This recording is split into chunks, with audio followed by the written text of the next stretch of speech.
തിരികെത്തുമ്പോൾ ഛായാഗ്രാഹകൻ Shri S Kumar നമ്മളോടൊപ്പം telephone അണിച്ചേരുകയാണ്. Shri S Kumar, അദ്ദേഹം എഴുതിയ എത്രയോ വരികൾക്ക് ദൃശ്യഭാഷ നൽകിയ ആളാണ് താങ്കൾ.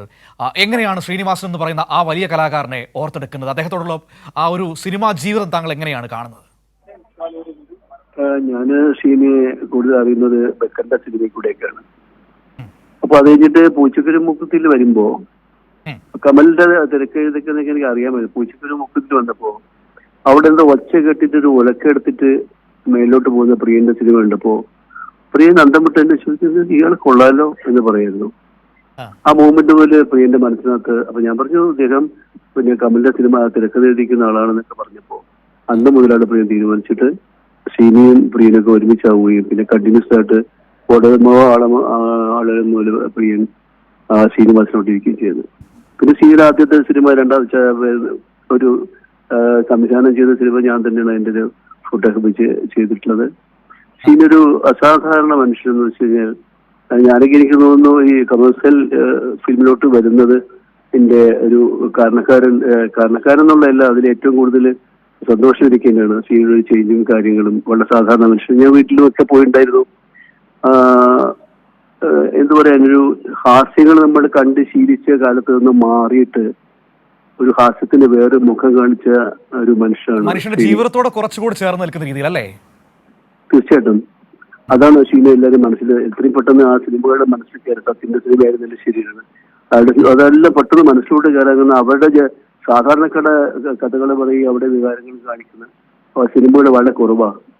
അപ്പൊ അത് കൊണ്ടുവന്നത് ഷീനയുടെ തിരക്കഥയിൽ കൂടെയാണ്. അതാണ് സന്തോഷം. അതിലിപ്പോ നമുക്ക് അതിൽ രണ്ട് വശം എടുക്കാൻ തോന്നുന്നു. ഇപ്പോൾ താങ്കൾ പറഞ്ഞതുപോലെ പ്രിയദർശന്റെ കൂടെയുള്ള ആ വേഗത്തിലുള്ള ബഹളം നിറഞ്ഞ തമാശകൾ, നമ്മളെ ഒരുപാട് പൊട്ടിച്ചിരിപ്പിക്കുന്ന തമാശകൾ. മറുഭാഗത്തേക്ക് സത്യനന്ദിക്കാടിന്റെ കൂടെ വരികയാണെങ്കിൽ അതെ ശരിക്കും പ്രിയന്റെ സിനിമകളെ എക്സ്പ്ലോർ ചെയ്ത് ശരിക്കും പറയുന്നത് ശ്രീനിവാസനും പ്രിയയുടെ ഒരു കോമ്പിനേഷൻ അതൊരു അപാരമാണ്. ആ സെറ്റിൽ വെച്ചിട്ട് സംസാരിക്കുമ്പോൾ ഒരു ഷൂട്ട് ചെയ്തിരിക്കുന്ന സമയത്ത് രണ്ടുപേരും പൊട്ടിച്ചിരിക്കുന്നത് കാണാൻ അത് അപ്പോഴേ എല്ലാ സിനിമകളും ഞാൻ എല്ലാ സിനിമകൾക്കും ഞാൻ തന്നെ ആയിരുന്നല്ലോ. ഷീനയും പ്രിയയോടുള്ള എല്ലാ സിനിമകൾക്കും ഞാൻ തന്നെ ആയിരുന്നു. സമയത്തേക്ക് അഭിനയായിരുന്നാലും ശരിയാണ്, മൂന്നിട സിനിമത്തിനോട് എല്ലാത്തിനകത്തും. പലപ്പോഴും ഷൂട്ടിംഗ് സമയത്ത് പ്രിയം പറയും, എന്നെ കുമരപ്പം എന്നാ വിളിക്കുന്നത്. ഇടയ്ക്ക് പ്രിയം പറയും, നോക്കട്ടെ കുമരപ്പം ചിരിക്കുന്നുണ്ടോ നോക്കട്ടെ എന്ന് പറയും. ഞാനൊക്കെ ചിരിച്ചിങ്ങനെ. അല്ല, ഞാൻ ചോദിക്കട്ടെ, എനിക്കൊരു സംശയമാണ്. ഇപ്പോൾ ഒരുപാട് സിനിമകൾ അങ്ങനെ എടുത്തിട്ടുണ്ട്, നമ്മൾ ഓർത്തോർത്ത് ചിരിക്കുന്ന എത്രയോ നിമിഷങ്ങളുണ്ട്. ഇത് ക്യാമറയ്ക്ക് പുറകിൽ നിന്നത് ഫിലിമിലാക്കുമ്പോൾ താങ്കൾ ചിരിച്ചു പോയിട്ടുണ്ടോ? താങ്കൾ ചിരിച്ചു പോയിട്ടുണ്ടോ? ആ ലൊക്കേഷനിൽ ഇത് ഫിലിമിലാക്കുന്ന സമയത്ത് താങ്കൾ ചിരിച്ചു പോയിട്ടുണ്ടോ? ഈ പ്രകടനം കണ്ടിട്ട് അതായത് ഈ സിനിമ ഷൂട്ടിംഗ് നടക്കുമ്പോ പലപ്പോഴും എല്ലാ ആക്ടേഴ്സും ഷൂട്ട് ചെയ്യുമല്ലോ. അപ്പൊ എല്ലാ ആൾക്കാരും ഒരുമിച്ചൊക്കെ ഇല്ലേ, ദീപോ അങ്ങനെ ഒരുപാട് സിനിമകൾ വരാത്ത ഷീനി ആണ് അതിനകത്ത് എഴുതുന്നതൊക്കെ. അപ്പൊ ഈ ഷൂട്ടിംഗ് സമയത്ത് പെട്ടെന്ന് ഓക്കെ ചോദിക്കുമ്പോൾ പ്രിയൻ നോക്കട്ടെ കുമരപ്പം ചിരിക്കുന്നുണ്ടോ നോക്കട്ടെ എന്ന് പറയും. കുമരപ്പം എന്നെ വിളിക്കുന്ന പ്രിയൻ. അപ്പൊ എന്റെ ചിരി എന്താ പറയാ, ഓക്കെ കേട്ടോ കുമാർ ചിരിച്ചുള്ളൂ ഭയങ്കരമായിട്ടെന്ന് പറയും. അപ്പൊ എനിക്ക് ആ ഷൂട്ടിംഗ് സമയത്ത് ചിരിക്കുക മാത്രമല്ല, അപ്പൊ ഞാൻ അന്നത്തെ ഇതല്ലോ മോണിറ്റർ ഒന്നുമില്ലോ, അതെല്ലാം കണ്ടുകൊണ്ടിരുന്നിട്ട് ട്രാക്ക് ഫീൽഡുണ്ടോ ലൈറ്റ് ഫീൽഡുണ്ടോ ഗ്ലെയർ ഉണ്ടോ ഇതെല്ലാം നോക്കുന്നതിന്റെ കൂട്ടത്തില് ആക്ടേഴ്സിന്റെ എക്സ്പ്രഷൻ ലോകം മുഴുവൻ സിനിമാറ്റോഗ്രാഫേഴ്സ് അല്ല കണ്ടിട്ട് ഓക്കെ പറയുന്നത്. ആ ഒരു ഘട്ടത്തിലാണ് ശരിക്കും അത്രയും ശ്രദ്ധിച്ചിട്ട് ഞാനൊക്കെ ഇങ്ങനെ അന്തം വിട്ടാണ് ഷീനയുടെ കാര്യങ്ങളൊക്കെ ഉണ്ടാകുന്നത്. എന്റെ ലൈഫിൽ വളരെ പ്രധാനമാണ് സിനിമ എന്നുള്ള സംസ്കാരത്തിൽ നിന്ന് ഒരു കുടുംബത്തിലോട്ട് കൊണ്ടുവരുന്ന ഒരു കാലഘട്ടം ഉണ്ടായിരുന്നു. അതൊക്കെ സിനിമകൾ ചെയ്യാൻ പറ്റിയത് എനിക്ക് വലിയ കാര്യമാണ്. എന്റെ ജീവിതത്തിൽ എപ്പോഴും എവിടെ വന്നാലും ശരി ഇവിടെ വരികയും പോവുകയും കഴിയുന്ന അങ്ങനെ ഒരു സാധാരണക്കാരനാണ് ഷീനി. ഈ സമീപകാലത്ത് അദ്ദേഹത്തോട് സംസാരിച്ചിരുന്നോ ഈ ഇടയ്ക്കൊക്കെ? ഞാൻ പോയിരുന്നു. ഞാനവിടെ സുഖല്ല സമയത്ത് ഞാനവിടെ എറണാകുളത്ത് പോയിട്ട് അവിടെ വീട്ടിൽ പോയിരുന്നു. കുറെ നേരം എനിക്ക് സങ്കടമായി പോയി കണ്ടു കഴിഞ്ഞാൽ. പല്ലുകളുടെ ഒക്കെ ഒരുപാട് തേജ് പോവും. ഞാൻ വരാൻ വേണ്ടി വെയിറ്റ് ചെയ്യുകയും ആ ചിരി കാണുമ്പോൾ ഷീനി എന്നെ കണ്ടിട്ട് ചിരിച്ച് ഒരുപാട് പഴയ പോലെ ഷീനി. അപ്പം അസുഖമായിട്ട് രംഗത്ത് വരാൻ ഒരു മടിയും ഇല്ലാത്ത ഒരു നടൻ ഞാൻ മലയാള സിനിമയിൽ ആദ്യമായിട്ട് കാണാൻ ചെയ്യുന്നത്. ഒരു ഒരുക്കങ്ങളും ഇല്ലാതെ വരുമ്പോൾ ഞാൻ വളരെ മോശമായിട്ടാണെന്ന് പറഞ്ഞിട്ട് പോലും ഷീനി അതല്ല. ഞാൻ എത്ര ടി വിയിൽ വരുമ്പോഴൊക്കെ എനിക്ക് സങ്കടമുണ്ട്, എല്ലാവർക്കും അതെ.